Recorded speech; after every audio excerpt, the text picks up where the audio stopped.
Before we begin, don't forget to like the video and subscribe for more bedtime stories. Let me know in the comments where you're watching from and what time it is. And if there's a story you'd like to hear next, I'd love to know that too. I never thought the road itself could feel threatening. Growing up in a sleepy suburb outside Des Moines, I always felt most at ease in motion, windows cracked, cool night air sweeping in, headlights casting long ribbons of light across the asphalt. There was something comforting in it, like the road was whispering, "Keep moving, I got you." Back then, I was 25 and fresh off a breakup that had wrecked me harder than I'd admit. I was between jobs, the kind of between where you don't really know where you're going next. That's when my best friend Lila called me. "Listen," she said. I could hear road noise through the speaker. "Let's get out of here, just for a bit." "You're driving?" I asked. "Already on my way to your place," she said. "I need this. We both do." She wasn't wrong. Lila and I had met in college, journalism majors who bonded over late-night gas station coffee, sarcasm, and the ability to laugh at things other people would find depressing. She was the only person I could sit silently with and still feel understood. She rolled up to my apartment in a 2004 Subaru Outback that rattled every time it hit a bump. It had one headlight dimmer than the other, and a faded decal on the bumper that said, "State Radio, rise up." She was wearing an oversized hoodie, and her hair was pulled back messily. But her eyes were that determined sort that told me she'd already made up her mind. "Pack light," she said. "If we need it, we'll find it on the road." We left Des Moines around 3 p.m. The plan was to head to the Badlands and back in 5 days. No agenda, no reservations. Just open road, cheap motels, and whatever felt right. The sky was gray and low, like a storm was waiting for us to leave town before it broke. But that was fine by me. If the world wanted to fall apart, it could do it behind us. For the first couple hours, it was easy. We talked about stupid college stories, what bands we were into now, how it felt like our lives had split into before and after, without us noticing. At some point, we stopped talking altogether and just listened to music. A song by The National came on, something slow and moody. "You ever think," I said, eyes on the side mirror, "that we peaked at 22? "Speak for yourself," she said, cracking a grin. "I'm just getting started." We made it into South Dakota before sunset. Found a gas station outside a small place called Pine Hollow, population 312. According to the sign, there was a single pump, some flickering fluorescent lights, and an attached convenience store with a faded Coca-Cola sign in the window. "I'll pump," Lila said. "Get us snacks?"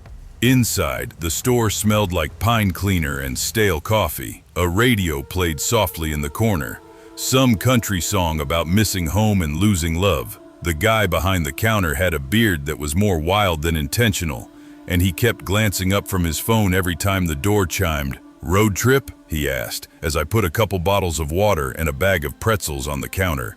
"Yeah," I said, "heading toward the Badlands." He nodded, scanning the items slowly. "Watch yourselves out there. Lot of ground, not a lot of help."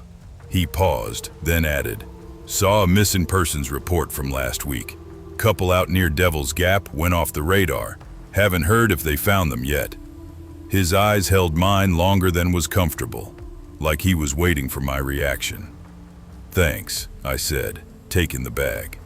As I turned to leave, he called out, "Don't take Route 87 if you miss the turnoff. It's not safe." Outside, the sun was dropping fast, leaving streaks of orange and purple across the sky. Lila finished pumping gas and looked up at me. "What's wrong?" "Nothing," I said too quickly. "Just, this place creeps me out."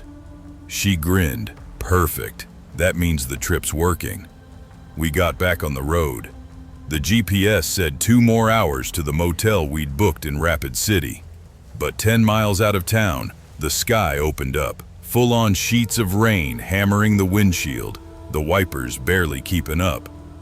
"Should we pull over?" I asked. Lila shook her head. "There's nowhere to pull over. Just open fields and ditches. Keep an eye out for the next exit. I leaned forward, peering into the darkness. The storm made everything feel close, like the world had shrunk to just the two of us. And the road ahead, a sign flashed by on the right. Colton Ridge, exit 24. Take that one, I said. She slowed down and hit the indicator. The exit ramp was steep, and the road at the bottom was even darker. No lights, no markings. Where does this even go? Lila muttered, squinting. It's not on the map. The GPS recalculated, then froze. I checked my phone. No signal. Great, she said. Love this for us. We kept driving for another mile or so, hoping for a town or a gas station or literally anything. Instead, the road narrowed, the trees closed in, and the rain kept pouring. Then suddenly, we saw headlights. A truck sat parked on the side of the road, engine running, lights on, but no one inside. Okay, that's weird, Lila said. Should we stop? I asked, already knowing the answer. She didn't even look at me. Hell no, keep going. But as we passed it, the hairs on my arms stood up. The truck was older, mid-90s maybe, the paint scratched and dull. In the bed of it, under a tarp, was something bulky, a shape that could have been anything. But in the rain and the dark, I swear it looked like a body. We kept going, silently now. The road twisted and dipped, and the trees seemed to lean in more and more. Finally, we reached a clearing, a dirt pull-off with a small wooden sign that read, Devil's Gap Trailhead. Oh, hell no, Lila whispered. She pulled the car to a stop. We sat there for a long moment, listening to the rain hammering the roof. The air felt heavy, almost electric. You remember what that guy said? I whispered. About the missing couple? She didn't reply. Then, movement. Something flickered at the edge of the headlights. A figure stepping out from the trees, tall, soaking wet, moving slowly toward us. Jesus, I breathed. What the... The figure lifted an arm, not waving, reaching. Go, I said. Lila didn't wait. She slammed the car into reverse, tires spinning in mud. The figure kept coming, closer now, face hidden under a hood, hands still outstretched. We skidded backward, did a sloppy three-point turn, and sped back the way we'd come. I didn't turn around. I didn't need to. I could feel him watching us as we went. We drove for nearly an hour before we saw lights again. A strip mall, just off the highway, a diner, a liquor store, and, blessedly, a cheap motel. As we pulled into the parking lot, Lila leaned forward, forehead resting on the wheel. Fuck, she whispered. I reached out and touched her arm. We're okay. We're okay. She nodded, but didn't speak. Inside the motel office, the clerk barely looked up. You got a room, I said. Anything. Doesn't matter. He slid a key across the counter, not bothering to ask our names. Room 5, he said, right outside. No smoking, no ice. Thanks, I muttered.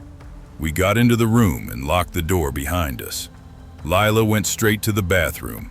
I sat on the edge of the bed, hands shaking, replaying everything in my head. What if we'd stopped? What if he'd reached the car before we moved? What if the couple that went missing had done exactly what we almost did? Lila came out, hair damp, face pale. I don't think this is just some creepy local, she said quietly. I think it's something worse. I nodded. I know. We didn't sleep much. Every sound outside made us jump. I kept the curtains closed, but if the wind moved just right, I swear I could hear footsteps in the gravel. By morning, the storm had passed. The sky was washed out blue, the kind that almost looks like relief. We got coffee from the diner next door and sat in silence for a while. Then, finally, Lila spoke. If we turn back, we don't tell anyone about this. My mom'll never let me road trip again. Same, I said. She smirked. So what do? We keep going, I said. Just in daylight. No more side roads. No more exits that aren't on the map. She nodded. Deal. We made it to the Badlands that afternoon, hiked the cliffs, watch the sunset. It should have felt like a victory. But something was different. The road had changed, or maybe we had. We didn't talk about that night again. Not in full, not to anyone. But sometimes, when it's late and the highway is empty, I still see that figure in the rain, arm outstretched, face hidden, and I wonder how many people stopped, how many didn't leave. Sometimes when I'm driving alone, I catch myself checking the rearview mirror, half expecting to see headlights that won't go away, a truck that's been behind me for too long, a turn I didn't mean to take.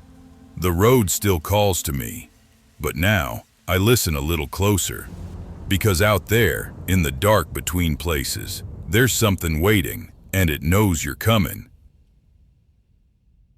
I wasn't planning on going home that weekend. In fact, I'd been avoiding it, not because I didn't miss my family. I did, painfully so, but because home meant facing everything I had been running from for months. Expectations, questions, grief, the conversations I wasn't ready to have, especially with my dad. I was 23, living on the tail end of a psychology degree at Western Arizona University. My friends were landing job offers or getting engaged. Meanwhile, I was barely scraping by, juggling a part-time job at a bookstore and nights spent in the library, trying to pretend I still had control over my life after everything that happened last year. But all of that came crashing down with a single phone call. 9:14 p.m. Thursday night. It was late, the kind of late where campus hallways echo, and the vending machines seem louder than the HVAC. I was in one of those basement study rooms, 4 beige walls and fluorescent lighting that made your eyes sting like you'd been crying. My phone buzzed. The screen lit up. Dad. For a second, I thought about declining, just letting it go. Tell myself I'd call him back in the morning. But something in me, the same something that made me check every window twice before bed, made me swipe open. "Hey," I said, trying to sound casual. He didn't waste time. "It's Pop," he said. His voice was soft, vulnerable. I barely recognized it. "He's in the hospital. They're saying it may be, near the end." Pop. Not Grandpa. Not Raymond. Just Pop. The man who taught me how to drive by letting me take the wheel on country roads when I was barely 10. The man who fixed my stuffed rabbit when the ear fell off and made the world seem less terrifying than it was. For a second, I couldn't speak. I just stared through the glass of the study room, the reflections smearing into one another like watercolor. "I'll come," I said. "You don't have to." Dad started. "I'm coming," I said again, a little more forceful. "Text me the name of the hospital." "Okay," he said, and then quietly, "Thanks, Nia." I hung up and stared at my half-open laptop. My brain felt like it had been unplugged. I grabbed my backpack and tossed in a few clothes, a charger, some Cliff Bars, and my undergrad ID. Because God knows you'll need ID somewhere at 2 a.m., 11:47 p.m. On the road, the Jeep Cherokee I drove was older than me. Worn cloth seats, AC that only worked when it felt like it. A faint smell of pine air freshener and spilled fries. I made sure the gas tank was full. Clicked on some old rock playlist. Nothing too loud, just enough to press back the silence. I took the interstate through the Mojave during those long, late hours. The kind where everything is flat and the sky feels too huge. The kind of drive where it's just you, a stretch of asphalt, and the gnawing weight of your own thoughts. I kept thinking about Pop. The last time we talked, he asked about school, and I told him I was doing great, even though I wasn't. He just laughed and said, "Fake it till you make it, kiddo." The irony wasn't lost on me now. 3:22 a.m., Desert Edge Gas and Deli. By the time I hit the Nevada border, the sky was a deep violet black. No moon in sight. I had to pee, and the caffeine was wearing off, so I pulled off at this beaten-down gas station called Desert Edge. It was one of those places that felt like it existed only because someone forgot to tear it down. A flickering sign hung above 4 cracked fuel pumps. A rusted Coke machine leaned against a wall by the entrance. I parked at pump 3, killed the engine, grabbed my wallet and went inside. The bell above the door jingled. A man in his late 50s looked up from behind the counter, balding, tired eyes, wearing a faded denim jacket like it had been his uniform for decades. "Evening," he said, voice gravelly. "Hey," I said, "can I get 20 on pump 3? "Sure thing." I grabbed a gas station burrito, a bottle of water, and paid. He handed me my change and nodded toward the door. "Y'all driving alone?" he asked, eyes narrowing just a bit. "Yeah," I said, trying not to sound defensive. "Stay on the main roads. Lot of weird shit out here." I almost laughed. "Thanks, I'll keep that in mind." He didn't smile, just went back to staring at whatever was on his tiny black and white TV, 3:39 a.m. The warning. Outside, the air was colder, the kind of cold that bites your throat on the inhale. I started pumping gas, watching the numbers crawl upward, when I heard a crunch of gravel behind me. I turned. A man stood by the edge of the lot, tall, wearing a dark hoodie pulled over a cap. His hands were in his pockets. He wasn't moving, wasn't even pretending to be busy, just watching me. I told myself not to be paranoid. It's a gas station at 3:30 a.m. in the middle of nowhere. Of course someone else might be around, but something about the way he stood, angled slightly, like a hunter sizing up prey, made the hair on the back of my neck stand up. "Hey," I called out, trying to make my voice sound firm. He didn't respond, just smiled. Not a friendly smile, a knowing one. A smile like he'd seen this moment 100 times before. I felt my pulse trip. I pretended not to notice him and finished pumping gas, my senses on overdrive. As I got back in the car, I heard him mutter something, voice too low to catch the words, but I swear I heard one distinctly. "Tonight, 4:13 a.m., back on the road." I drove like hell for the next hour. Every mile marker felt like an eternity. At some point, I stopped checking my mirrors because every set of headlights felt like they could be him. Even after I didn't see him anymore, I couldn't shake the feeling that I wasn't alone. At one point, I rolled down the window just to breathe. The desert smelled clean, cool, nothing like the gas station fear I'd left behind. I tried to calm down, tell myself I was being ridiculous. Then my headlights hit something up ahead, a parked car, on the shoulder. No hazard lights, suspiciously familiar shape, the same hoodie and cap, the same face turned toward me. He was just standing there, as if waiting. My blood went cold. I hit the gas, sped past him without looking back, but I could feel his eyes follow me, like he had every time. 5:31 a.m. The bridge. There's a stretch of highway right before the California state line that crosses an old narrow bridge. No shoulder, no lights, just a 2-lane section suspended over a deep ravine. As I approached it, my headlights flickered. Once, twice. Then the radio cut out. And in that sudden, horrifying quiet, I heard something else. The rumble of a truck, big, heavy, and way too close. I looked in the rear view. A pickup truck, no headlights, just darkness swallowing the asphalt behind me. It was doing at least 90, maybe more, closing the gap fast. "Hell no," I whispered, gripping the wheel. I swerved, hard. The truck swerved with me. I tried to brake. The truck accelerated. It was only seconds, but it felt like someone pressing the world into slow motion. The bridge was up ahead, and I knew I'd get pinned in. It was too narrow to dodge anything. Come on," I muttered, slamming the gas pedal as far as it would go. The engine screamed. The bridge rushed toward me, and just as I got to the midpoint, the truck clipped my rear bumper. I lost control. The Jeep spun, skidding sideways. Almost tipping over the edge, I screamed. Actually screamed as metal screeched across concrete. And then, a miracle. I stopped, half on the edge, engine stalling, heart pounding. The truck screeched to a halt a few yards behind me. The road was silent, except for the ticking of my cooling engine. I stared into the darkness, trembling, every nerve screaming at me to move. Drive, get out, run. Then I saw the passenger door open. A man got out. Not hoodie guy. This one was older, leaner, wearing a cowboy hat and a jacket that looked like it belonged in a western.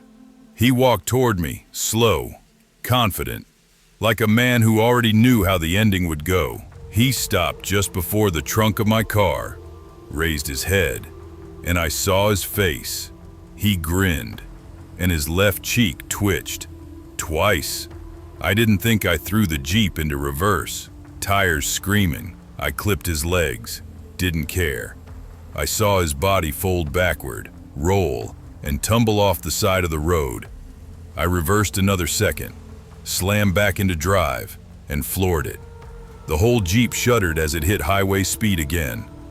My hands shook so violently I could barely grip the wheel, but I drove, all the way across the state line.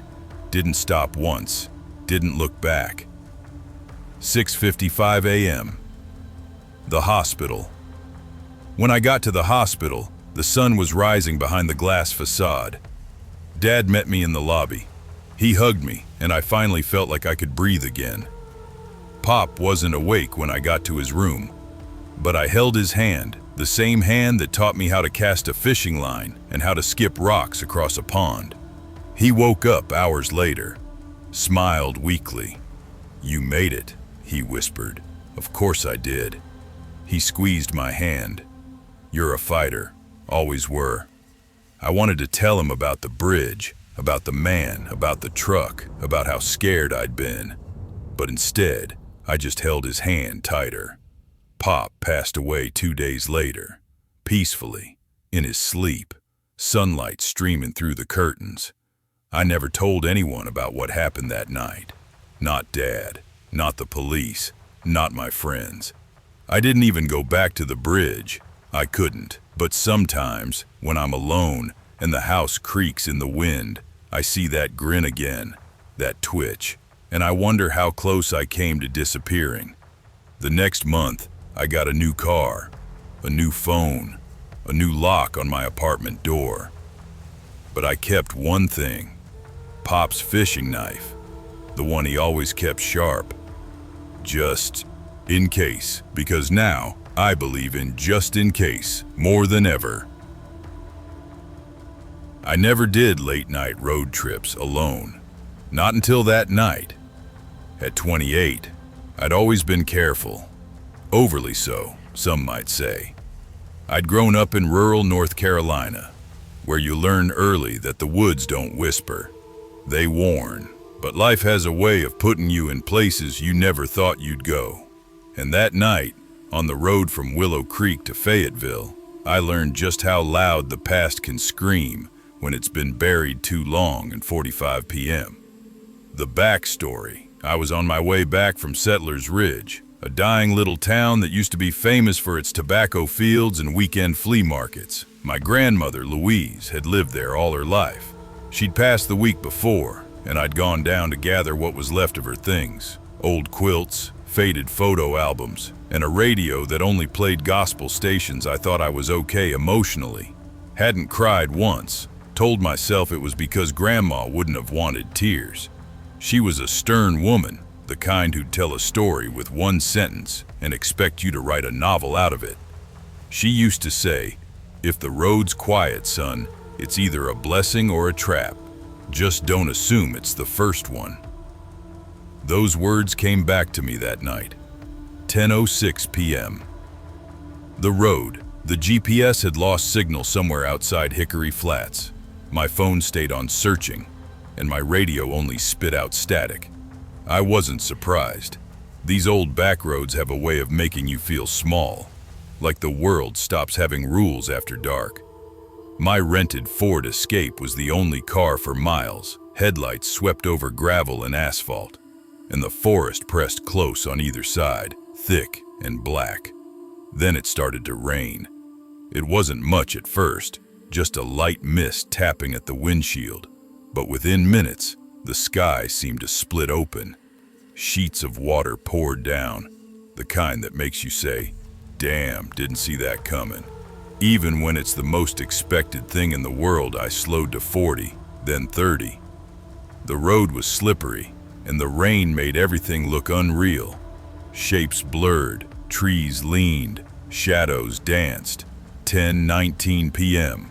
The voice. "Jesus," I muttered, leaning forward, hands clenched at 10 and 2. "Come on, man, hold together." That's when I heard it. "Hey!" A voice, muffled but sharp from outside. Clear as day, even through the rain. I jerked, looking around. Hey, stop, please." It was a woman's voice, desperate, exhausted. I scanned the road, squinting through the waterfall, pounding the windshield. And there, maybe 20 feet ahead, standing in the middle of the lane, a figure, a woman. Long hair stuck to her face, barefoot, clothes torn, one arm held against her stomach. I hit the brakes hard. The car fishtailed for a moment before it stopped, heart hammering. I stared at her. She was just standing there, staring at me, eyes wide, like she couldn't believe I existed. I cracked the window, rain blew in. "You okay?" I shouted. She blinked, a slow, strange motion. Then she started walking toward me, not running, not stumbling, almost floating. Something in my gut twisted, but I forced myself to breathe. "Do you need help?" I tried again, voice tight. She got close enough that I could see her face, cuts. Deep ones, lips split, eyes bloodshot. "Please," she whispered. "He's still out there." Before I could respond, before I could even think, she vanished, just gone. One moment there, next moment, the road was empty. "What the?" I fumbled for my phone. Still no service, just SOS. That's when I heard a knock, a soft tap, on the back window. I froze, didn't turn, didn't breathe. Then another knock, harder this time.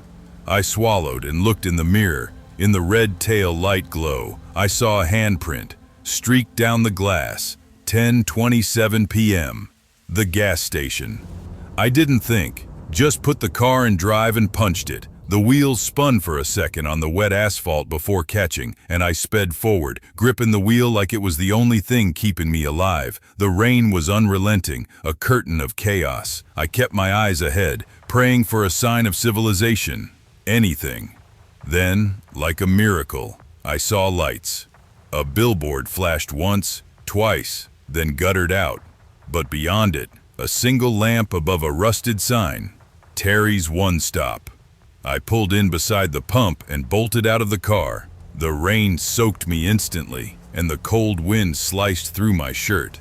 But I didn't care. I just needed people. The door jingled as I stepped inside. The place was almost empty, shelves stocked with beef jerky, expired Gatorade, and dusty fishing gear. Behind the counter, an older black man sat reading a tattered paperback. He looked up. His eyes narrowed at the sight of me, soaked, shaking. "You all right?" he asked, voice low and gravelly. I gasped. "A woman, on the road. She was hurt, and then just..." I stopped. His expression hadn't changed.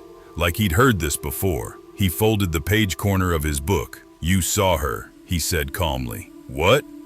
You saw her?" I stared at him. "You know what I'm talking about." He stood, walked to a small corkboard by the window. Pinned there were yellowed clippings from local newspapers, accidents, missing persons, obituaries. He pointed to one. "Local woman killed in 2009, hit and run." Her picture looked back at me. Same face, same eyes. "She's been out there a long time," the man said. "Some nights she just wants a ride home. Other nights..." He shook his head. "Best not to stop." I swallowed. "What about the knocking?" He paused, then said quietly, "That ain't her, that's him." I felt a cold chill race through me. "Him?" He didn't answer, just walked back to the counter and said, "You need fuel? It's cash only." 10:46 p.m. The road again. I filled up the tank even though I still had half. I felt like I had to. Like leaving with anything less would have been disrespectful somehow. When I came back inside to pay, the man slid a bottle of water and a pack of crackers across the counter. "On the house," he said. "Thank you," I managed. He nodded once. "Drive safe," he said. "And don't stop. Not even if you see someone waving. Not out there." I wanted to ask more. Who was him? What happened to the woman? Why did this place feel like the middle of someone else's nightmare?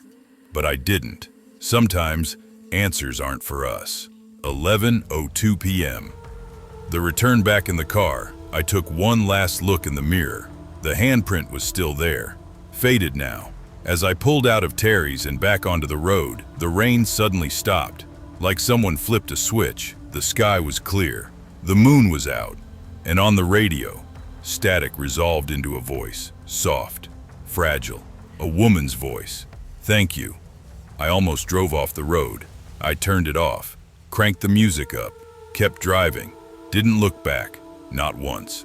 11:53 p.m. Home. I made it home just before midnight, parked in the driveway and cut the engine. Sat there for a moment, breathing. Checked the back seat. Empty. Trunk. Empty. Walked inside, locked every door and window, then sat on the couch and didn't move until the sun came up. Later that week, I drove out to Grandma's grave, left her favorite flowers, yellow lilies. Stood there a long time, thinking about old roads, lost voices, knocks that don't belong, and about the warnings we sometimes ignore until it's too late. Now I take the highway every time, even when the back roads are faster. Some paths don't forget. Some figures don't rest. Some nights, the past sits in the passenger seat, waiting. I was 21, dead broke, and running away from a life I didn't want anymore. By June, I'd already quit community college, left my part-time job at a call center, and packed what little I owned into my beat-up 2002 Honda Accord. Growing up in eastern Oklahoma, I'd watched other people make plans, build careers, fall in love. I always felt like I was waiting for something to start, for something to matter. So when my cousin Leo called from Pennsylvania and said he had a room open in the old duplex he'd been renting, I said yes, just like that. No second thoughts. I told Mom I'd be gone for a few months, maybe more. She cried. Dad said I should man up and stop running. Whatever, I was done explaining myself. I left just after sunrise, duffel bag tossed in the back, a single coffee thermos riding shotgun. The first day was uneventful. Miles of highway, gas station sandwiches, country music stations fading into static. The horizon stretched out forever, and even though my stomach knotted with guilt and nerves, I felt this strange, dangerous freedom. I slept that night in the car at a rest stop outside Little Rock, windows cracked, dreaming of headlights moving past me like ghosts. Day 2. The road gets lonely. Somewhere after crossing into Tennessee, I realized I was running low on cash. I stopped at a Walmart just past Memphis, bought a jug of water, a bag of chips, and a map, the paper kind. My phone's battery had started glitching, and I didn't trust it much anymore. I drank cheap coffee, switched between AM radio and old playlists, watched the trees thicken as I moved north. But every hour that passed, I felt it, the loneliness, not the good kind. By dusk, I was somewhere in rural Kentucky, squeezed between two forgotten highways that didn't show up on Google Maps. My gas was low, the radio was dead, and I'd barely passed another car in the last 30 minutes. The sun was almost gone when I saw it. A faded wooden sign, half lit by a flickering bulb. Lena's Roadside Cafe, open 24 hours. It felt like a salvation, but also like something out of a dream. I pulled into the gravel lot, dust kicking up behind me. There were only 3 other vehicles, a massive farm truck, an old BMW with tinted windows, and a rusty school bus that looked like it had been parked there since the 80s. The building itself was small, square, and old enough to look like it remembered Nixon. The windows glowed with weak yellow light. A neon open sign buzzed in the corner. My pulse slowed. I tried to convince myself that I wasn't being watched. Just food, I muttered. Just a meal, and I'm gone. 10:13 p.m. Inside Lena's, a tiny bell rang. When I opened the door, the smell of fried chicken and burnt coffee hit me like a wave. Familiar, comforting, and tired.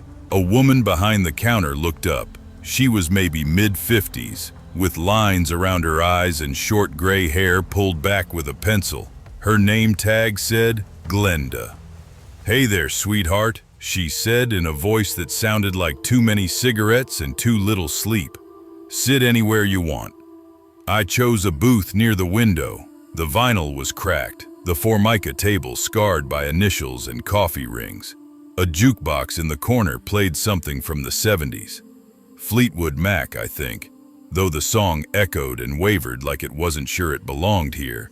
Two guys sat at the counter, one wearing a John Deere cap and thick flannel, the other in a leather jacket with a buzz cut. Neither spoke to each other, neither looked up. There was a man in a booth across from me too.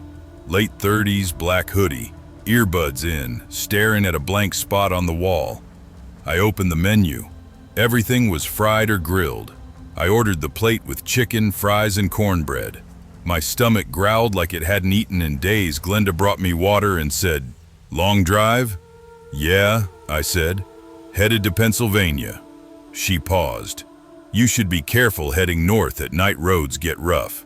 People get lost." I half laughed. "Well, I'll stick to the map." She didn't smile back. 10:31 p.m.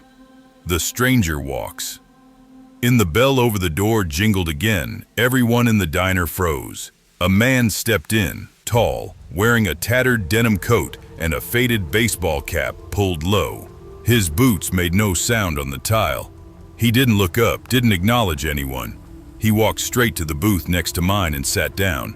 He didn't order, didn't speak. His hands rested on the table, fingers tapping softly. I glimpsed dirt under his nails. And something else, red. Maybe rust, maybe not. I was about to look away when he turned slightly, and I saw his eyes, pale like frost on glass. He hadn't shaved in days. Then he said, without looking at me, "You should have kept going." My mouth went dry. "Excuse me?" "Fuel light wasn't even on," he said, voice low. "You stopped before you had to." Before I could reply, Glenda appeared. "What can I get you, Wade?" The stranger, Wade, didn't answer. She sighed. "You know the rules." He spoke slowly, voice scraping like stones. "I'm not here to eat." 10:36 p.m. The quiet shift. The flannel guy at the counter whispered something to Buzzcut, who nodded once. Both men stood up, quietly, deliberately, and moved toward the bathroom. The man in the hoodie across from me pulled out his phone and typed something, his fingers trembling. Glenda leaned in close and whispered, "Don't look at him. Don't talk to him. Finish your meal and leave. Do not go south." I stared at her. "Is this a prank?" She shook her head. "Not tonight, sweetheart. Not with him here." Then the lights flickered. Just once. Just long enough for the jukebox to stutter. But when they came back, something was different. The clock on the wall had stopped. The air felt thick. Wade sat perfectly still, hands folded. I realized nobody else was talking. Nobody else was moving. It was like we all collectively held our breath. Glenda spoke, voice shaking. "This isn't a place you're meant to stay. Eat, leave, drive north, and don't stop until you see the river." I didn't ask questions. I barely touched the food. I paid in cash, left a $5 on the table, and stood slowly. Wade's eyes moved, just barely. "You won't make it," he said. I walked out anyway. 11:02 p.m. The road again. Outside, the night felt too quiet, too still. My breath fogged in the air, though it wasn't that cold. My car was still there, just how I'd left it. But this time, I noticed something. Dusty footprints by the driver's door. They didn't match my shoes. I swallowed hard, unlocked the door with shaking fingers, and got in. I didn't look back. I just drove. The diner disappeared behind me like it had never been there at all. 12:17 a.m. Somewhere near the state line. The road twisted between hills, through dense trees that seemed to lean in toward me, closing out the moonlight. Then I saw it.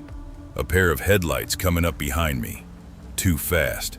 My heart jumped. I pressed the gas. The car roared, but the headlights gained. And when they were close enough that the glare flooded my mirrors, they flickered once. Then, they vanished. No turnoff, no skid, just gone. The road was empty again. I drove faster. 1:42 a.m. The bridge. Just like Glenda said, I saw a river. Wide, black, churning under the old metal bridge. I crossed it.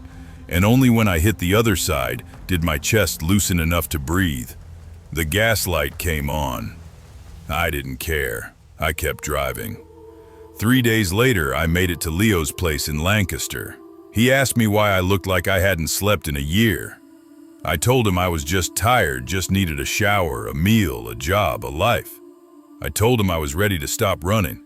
But some nights, especially when the wind picks up and the air turns sharp, I think about that diner, about Glenda, about Wade, about the buzzing neon and the dead jukebox and the flickering lights. Sometimes I dream I'm back there, and when I wake up, I check the map on my wall, but there's no Lena's Roadside Cafe, just miles of empty road.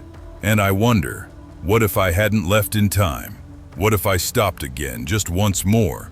What if the next time the diner's waiting for me? I never thought I'd be the kind of person who'd wind up shaken behind the wheel of someone else's car, desperately praying for a gas station or even a flickering porch light in the middle of nowhere. But here I am, telling this story, because there's no other way to explain the kind of fear that crawls into your bones and stays there. I'm 24 now, but this happened when I was 22, just old enough to think I knew everything, and just young enough to still be stupid. Her name was Jessa. We met in college. She was majoring in graphic design. I was in digital media production, and we clicked instantly. She was loud, funny, and had this energy that could turn a dull Tuesday into a full-blown adventure. We'd done late-night runs for tacos, driven 3 hours to the coast just to shoot photos of an abandoned lighthouse. So when she told me she was moving from one side of Kansas to the other and needed help driving her stuff, I said yes without thinking. Just a few boxes, a cat named Gordo, and some plants, she said over the phone. I'll fly ahead, meet my landlord, and you can drive my old Jeep. Easy, right? Easy, I lied, kicking my heels up on the couch. But things are never that simple, are they? The day I left, the sky was that heavy kind of gray that looks like someone forgot to turn the lights on outside. It wasn't raining yet, but the clouds were dark and thick, gathering like a promise I'd loaded the Jeep, a forest green '98 Cherokee with a cracked dashboard and a stubborn left turn signal, and put Gordo in his carrier on the passenger seat. He meowed once, loudly, then fell silent. A bad sign. It's only a 5-hour drive, I told him, shutting the door. We're gonna hit some boring highways, cut through some farm country, blast a little Tom Petty, and we'll be there before dark. That should have been true. It wasn't. I left Wichita just after noon. The road's busy but manageable.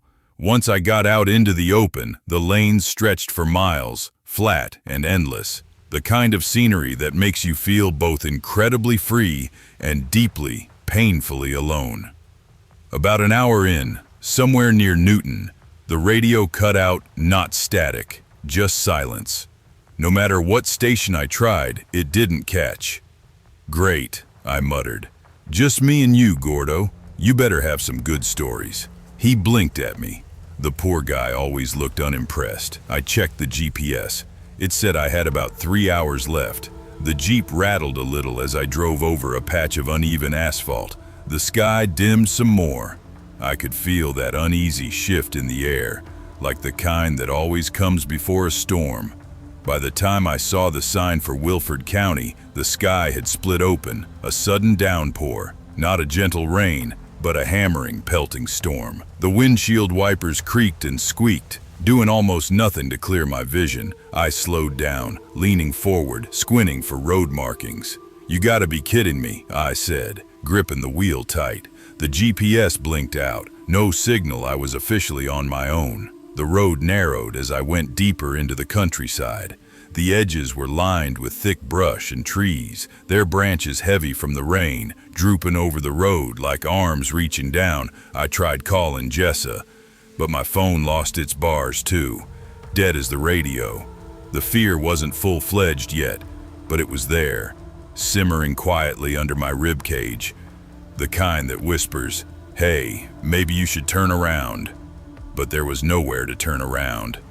The road was too narrow, and I hadn't seen a shoulder for at least 20 minutes. That's when the first sign appeared. County Road 12, arrow pointing to the right.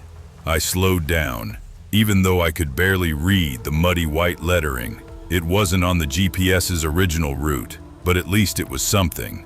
I took the turn. For the next 10 minutes, the storm got worse. The wind was howling. I could hear it even over the engine. The Jeep's headlights cut deep into the night, but only illuminated sheets of rain. Lightning split the clouds, and for a moment, I saw the world around me. Abandoned farmland, rusted fences, an old barn with its roof caved in on one side. Everything looked deserted, frozen in time. Then the thunder hit, a crack so loud it rattled the windows. Gordo started crying. "Hang in there, bud," I whispered. Even though my voice shook, the road changed from cracked pavement to gravel, the kind that crunches under the tires, that makes you slow down or risk skidding. The rain turned into something worse, slanted and punishing. Blowing sideways as if shot from a cannon, I could barely see 10 feet ahead of me. That's when I realized something. The passenger side door. The lock was broken. Jessa had told me this casually. "Oh yeah, the front passenger lock doesn't catch. Just make sure no one swings it open on me, okay?" These kinds of things don't seem important until they're the only thing that matters. The wind buffeted the car hard, rocking it. I clenched the wheel. The rain felt like it was trying to peel the Jeep apart, piece by piece. Then, right as I was navigating a tight curve, the passenger door swung open. Just a crack, just enough to break the seal. And then I heard a voice. "You lost?" My heart stopped. There was no one sitting next to me. I knew that. But the voice sounded like it was coming from inside the car. "Who's there?" I whispered, eyes scanning the dark. "Who's—" Another bolt of lightning flashed. Someone was standing in the road. Not far ahead, a tall figure, coat flapping wildly in the storm, rain pouring off their head, no car nearby, no bags, just standing there, staring into the windshield. I didn't think. I just reacted. I swerved to the left, tires skidding across mud, the Jeep fishtailed, sliding toward the ditch. I jerked the wheel back and somehow regained control, and then I was past him. I didn't look back. Minutes passed, or maybe seconds. I was breathing hard, chest tight. I'd seen someone I knew I had, but what was he doing there? "How did he even get out here?" I asked out loud, voice trembling. Gordo was silent. I leaned over and slammed the passenger door shut, but the lock didn't catch. It stayed loose, rattling with every bump I kept driving.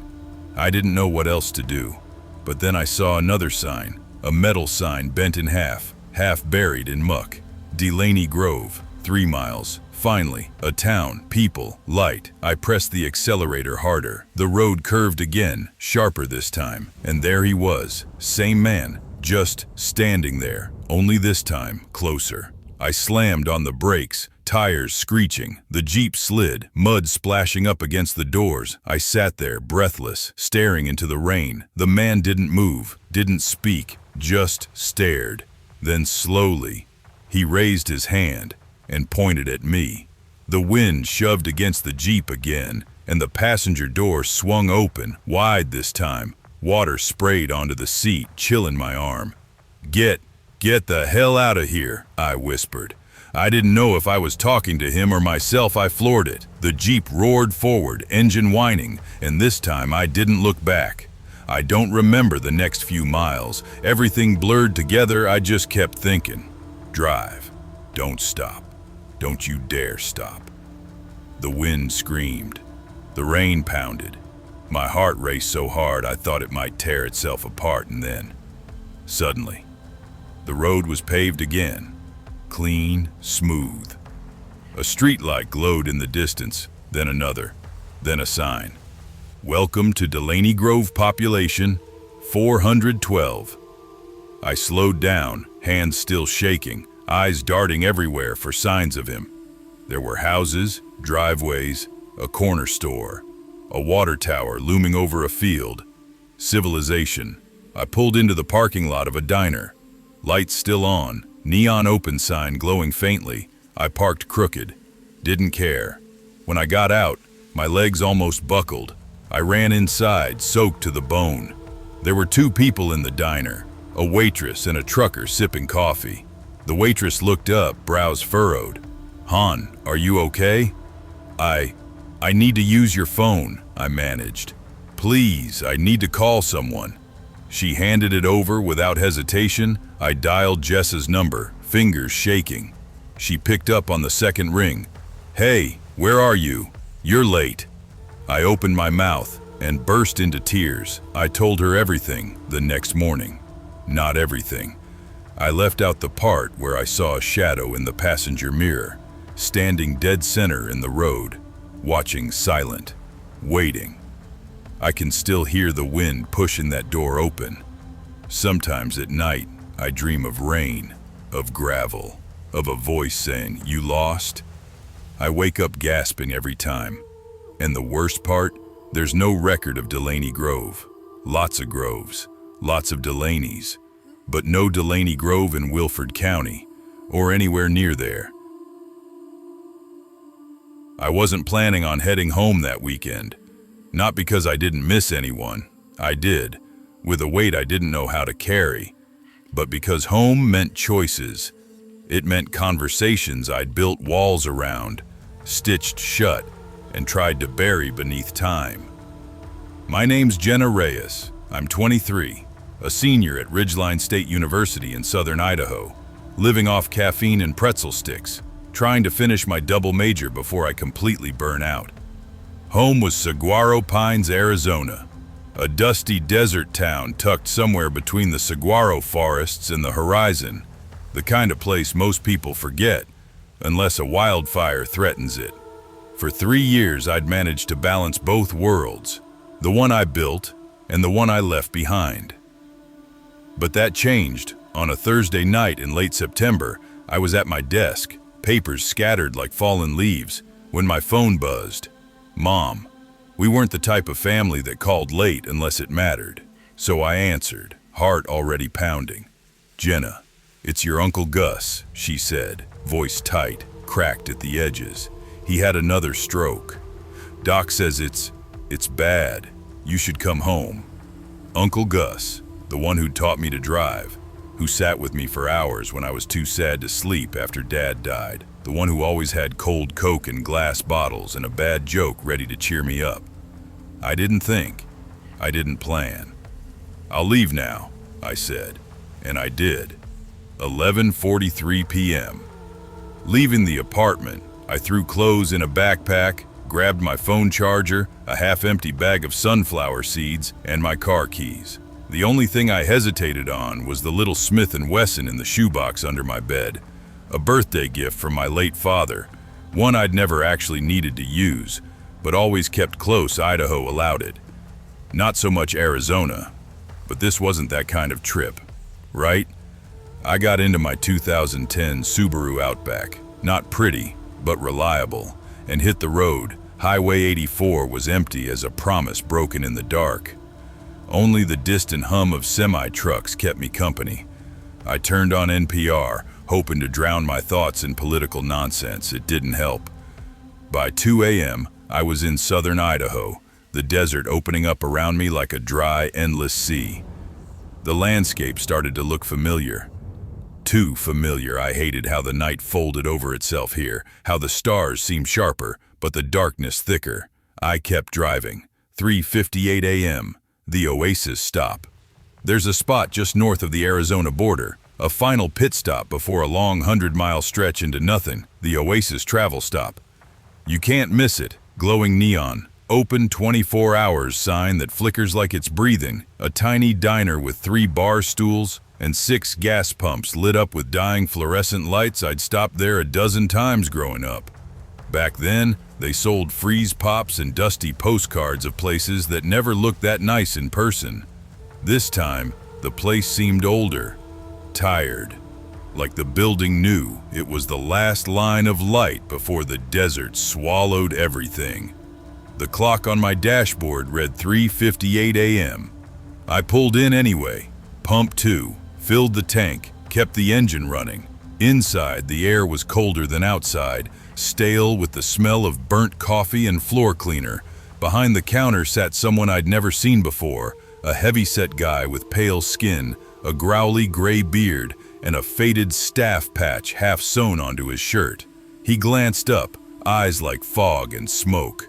"Long night?" he grunted. "Yeah," I said, heading south.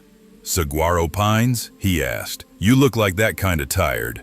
I blinked. "Yeah, family's there." He didn't smile, just poured another cup of black coffee and slid it toward me. "On the house," he said.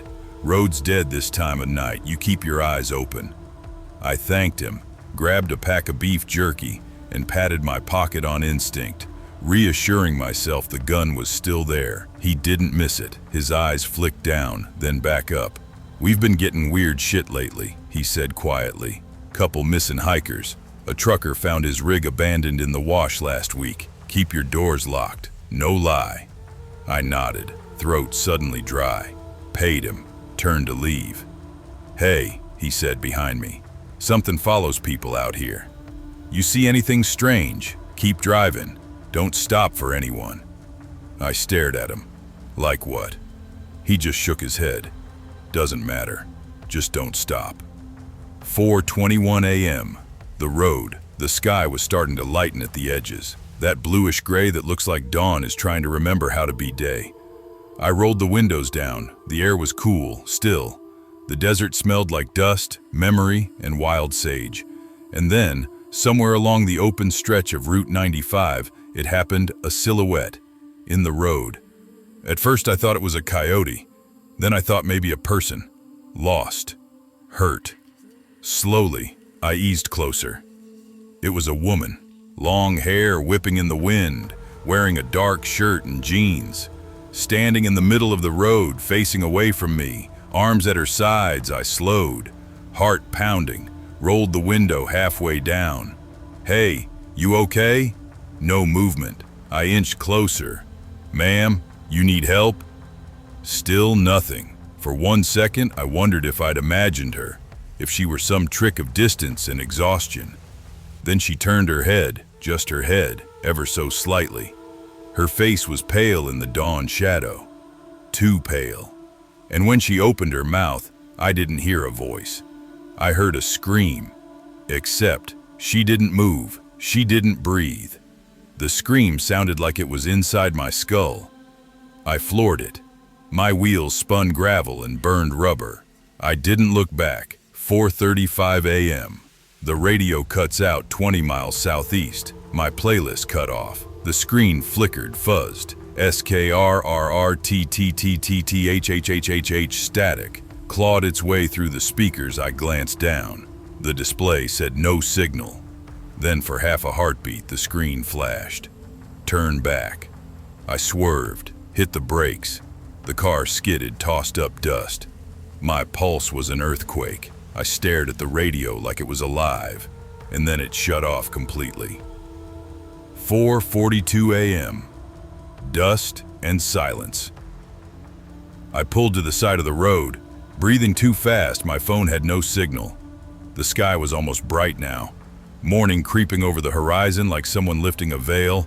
I took a second, Told myself to calm down, told myself I didn't believe in ghosts or desert witches or whatever the hell that was.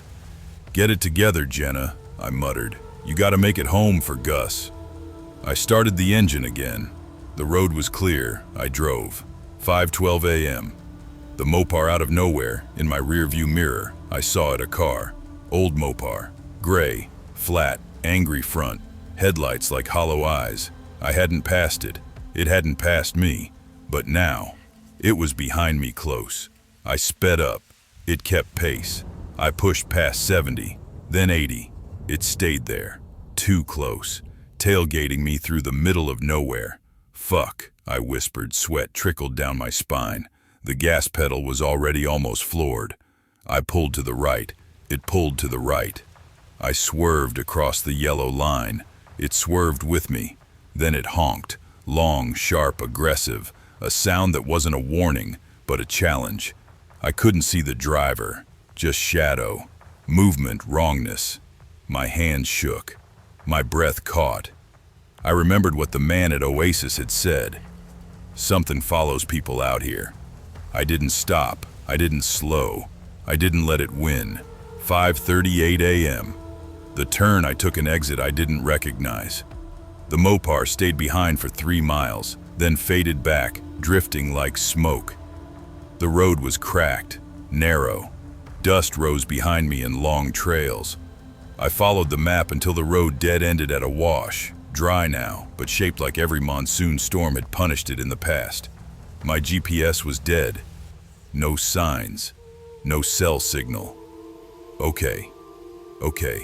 Don't panic, I whispered, heart still racing. I turned the car around, and that's when I saw it standing at the end of the wash. A figure. Not the woman. Not the driver. Taller. Skin gray in the dawn. Arms impossibly long, dangling past its knees. It didn't move. Didn't blink. Just stood there, staring. No face. No eyes. Just a void. Like shape without life. And even though I was inside the car, the windows up, the doors locked, I heard a voice. Not in my ears, but in my head. "You don't belong here." I hit the gas so hard I didn't slow until I saw the sign. "Welcome to Saguaro Pines, 6:08 a.m. Home. The town was just waking up. Old ranch houses, faded paint, 1 gas station, 2 churches. I found the hospital easily. The only real building in town with more than 1 story. Mom met me outside, eyes puffy, red. We hugged, broke, held each other because life had just taken more than we could carry. "He's sleeping," she whispered, "but I think he knows you're here." I stayed 3 days. Watched the sun rise from the rooftop garden every morning. Listened to the wind carry desert dust against the glass doors. Uncle Gus passed quietly, peacefully. He got to say goodbye. And so did I. 2 weeks later, I drove back the way I came. Daylight this time, no desolate road ghosts, no screams in my head. But when I passed the Oasis travel stop, I slowed. The place was gone. The sign, the pumps, the building.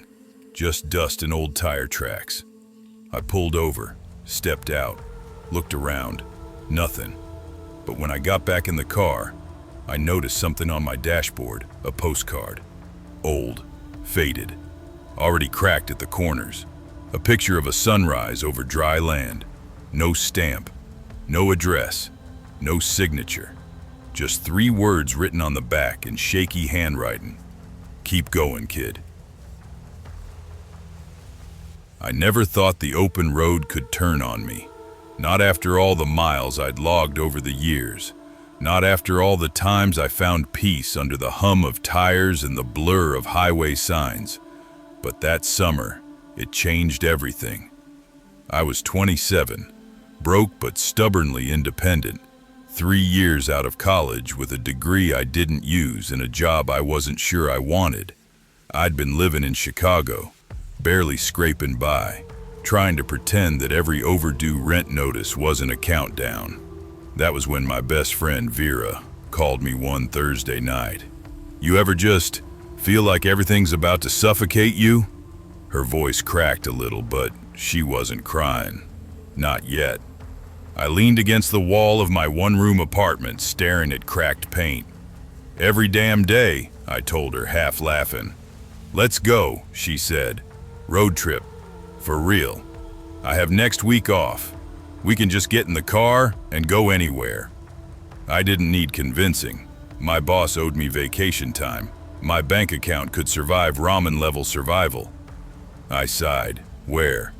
"West," she said. "Let's find the ocean."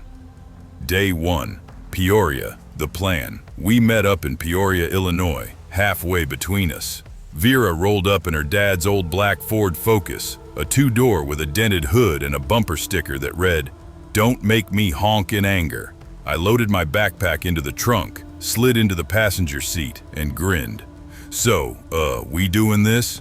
"Hell yeah," she said, pulling onto the interstate. "Straight shot west, maybe Denver, then Moab, then the coast. We'll make it up as we go."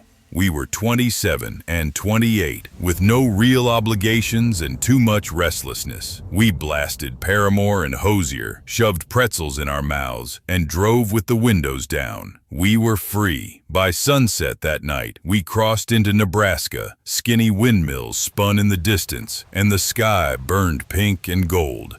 I stuck my hand out the window. The wind was warm, carrying the smell of cut grass and cornfields. "Feels like we're 16 again," Vera said, smiling sideways. "Yeah, except our backs hurt now." We laughed. But it was true. The first stop, gas station, Willow Creek. Around 9 p.m., the gas light came on, and we pulled off into a tiny town called Willow Creek, population probably 300. One flickering streetlight illuminated the gas station, and a buzz of insects filled the air. There was a beat-up Coca-Cola machine outside, a payphone that didn't work, and an old farmer's truck parked by Pump 4. Inside, a middle-aged clerk with a red beard and oil-stained jeans sat behind the counter, watching an old TV. The store smelled like dust and jerky. Vera grabbed a pack of Twizzlers. I grabbed a bottle of cold water and one of those plastic cheese and cracker snacks. "Evening," he said, barely glancing up. "That your truck outside?" I asked. He nodded. "Yep, been here all day. Starter's dead, waiting on my son to bring a tow." "Bummer," Vera said sympathetically. "You got a good mechanic around here?" He grunted. "Only one in town is Kramer's Garage. They close at 7. Don't trust anyone else." That was 9:30. We left. I noticed another car had pulled into the pump behind us while we were inside. A beat-up white Chevy Malibu. Two young women, maybe our age, maybe younger, stood outside the car, laughing and arguing over directions. Their laughter was loud but nervous. Inside, the man had warned us, "Don't stop in Lone Bend. Town's got a way of swallowing people." He laughed, like it was a joke, but his eyes didn't. The night in the truck, we got back on the road. The highway was dark, almost too dark. No street lamps, no cars, not even in the distance, just us, the hum of the engine, and radio static. "Hey," Vera said after a while, voice tight. "You see that?" I leaned forward, headlights far behind us, just a glow at first, then growing brighter. "That's a big truck," I said. "Looks like a Silverado, maybe?" In the dark, it was hard to tell. All I could hear was that low diesel rumble, a sound that weirdly reminded me of tornado sirens. It stayed back, didn't pass us, but didn't disappear either. 20 miles later, we passed a sign. Next gas, 54 miles. Lone Bend, 8. Vera slowed. The truck behind us didn't. It started creeping up inch by inch until we could see it clearly in the rearview mirror. A lifted dark blue truck with a grill that looked like teeth. "That's not the same truck from the gas station, right?" I asked. "No," she said quietly. "Different color, different plate. But you think it's..." The truck swerved into the left lane, pulled alongside us. The window came down. I saw a face in the driver's seat. A man in his late 30s, scruffy beard, baseball cap, and eyes that never blinked. Eyes that locked onto Vera as he shouted something we couldn't hear. "Keep driving," I said. don't look at him." She gripped the wheel. "He's waving at us." The truck braked suddenly and fell behind us, then surged forward again. He was playing with us. "Is he trying to pass or—" Vera whispered. "No," I said. "He's hunting." She swallowed. "We need to get to Lone Bend fast." The road twisted. The truck stayed behind us, too close now, his headlights filling the car, flooding everything with blinding white. Vera turned off the radio. Silence was worse. "Fuck this," I said. "Pull off. There's a turnout up there." She did, and the truck did too. He followed, slower this time, almost cautious. We parked by a tree line, didn't get out, didn't breathe. He stopped 20 yards behind us, turned off his headlights. The world went pitch black.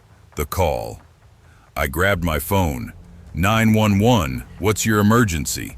There's this guy, this truck, he's following us," I stammered. "We're on Route 46, just outside Lone Bend, like 10 miles from the Wyoming border." The dispatcher interrupted. "Stay in your vehicle, lock your doors, we're sending a unit." The truck turned the lights back on, but now they were blue. "What the hell?" Vera whispered. "Are those fake cop lights, just like the movies? We never saw a badge, never heard a siren." He got out of the truck, opened the door slow, like he had all the time in the world. He stood there, staring, didn't move. He was waiting for us to come to him. Vera leaned over, locked the doors, and whispered, "We're not getting out." We stayed that way, frozen, until the faint whine of another vehicle came up from behind a real police car. Lights, sirens, the whole thing. Our guy bolted. He ran back to his truck and peeled off, dirt kicking up behind him like smoke. The cop car barely missed him. We gave statements, full descriptions, plate number, 3TBA11. They said they'd investigate. But later, in the motel outside Cheyenne, we checked online. That plate belonged to a rental. No registered owner, no trace. Just a ghost, just a hunter. Afterward, we made it to the coast, eventually. But every night, we slept with the doors locked and lights on. Every gas stop felt like a risk. Every pickup truck made my stomach clench. When we got back home, we didn't tell our families the whole truth. Let them think it was just a road trip, just two friends chasing wind and sky. But sometimes, when Vera and I are drinking cheap wine on her porch, one of us will say, "Remember that truck?" And we fall silent, because we both know how close it came. We were lucky. Someone else out there wasn't. And every now and then, when I'm driving alone at night, even on a familiar road, I still check the mirror. I watch the lights behind me, just in case. Because I learned something that summer. The road isn't always freedom. Sometimes it's a trap, and you don't know you're caught until it's too late.